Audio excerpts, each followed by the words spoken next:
What if the villain didn't lose because he was evil? What if he lost because the world needed him to lose? What if the hero didn't win because he was good, but because everyone told him he was? And what if after all the explosions, all the cheering, all the trophies, winning felt empty? That's Megamind, a movie disguised as a parody, a joke that turns into a mirror, a superhero story that dares to ask the scariest question of all. Who are you when your role is taken away? Today we're not rushing, we're not skimming, we're giving this movie time and the respect it earned. From its opening moments to its final choices, from childhood trauma to adult identity, from animation language to narrative structure, from laughs to quiet heartbreak, this is Megamind, a movie that has aged gracefully with time, being a pioneer within DreamWorks success, plus having dozens of successful memes, yearly peaks, and constant debates. Even then, all of the DC nods are really cool, from the backstories of Megamind and Metro Man having pods like Superman, both of them being aliens and having the initials MM, Titan's real name being Hal Story, aka a fusion of two Green Lanterns from DC, Hal Jordan and John Stewart, and many more we'll most likely cover in this video. Released in 2010, Megamind arrived at a strange moment.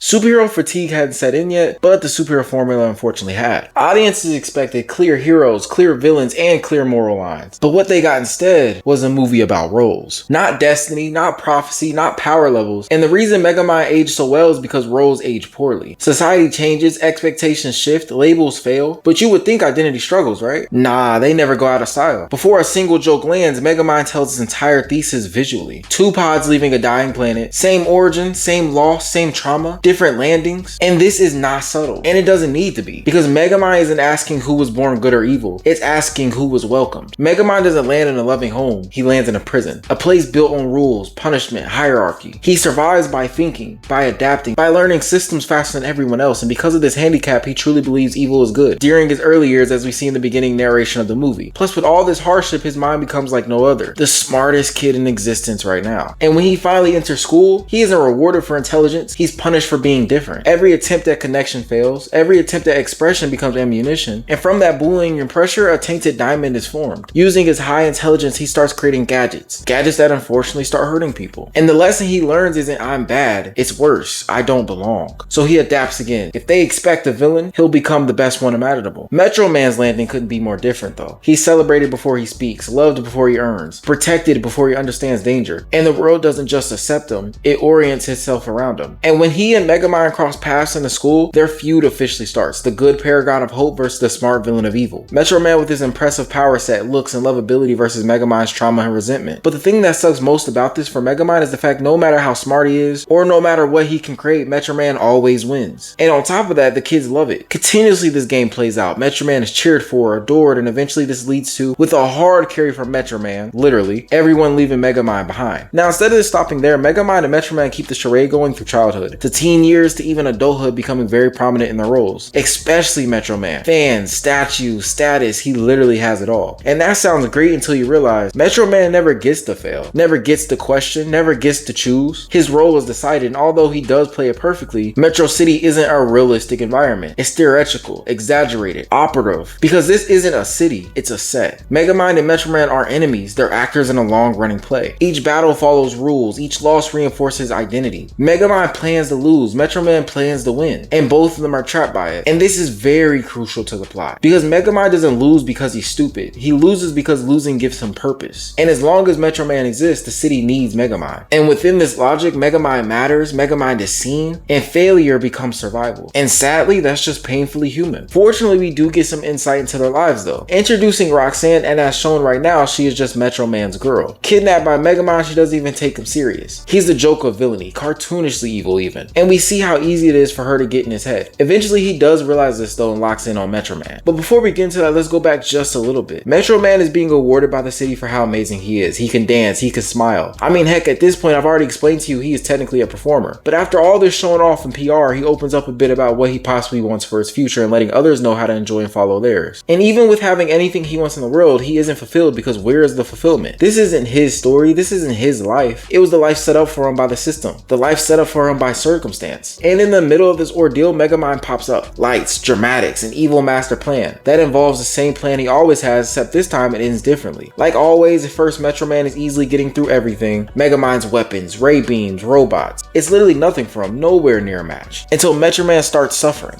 And said by him, "This dome is obviously lined with copper." Yeah, so?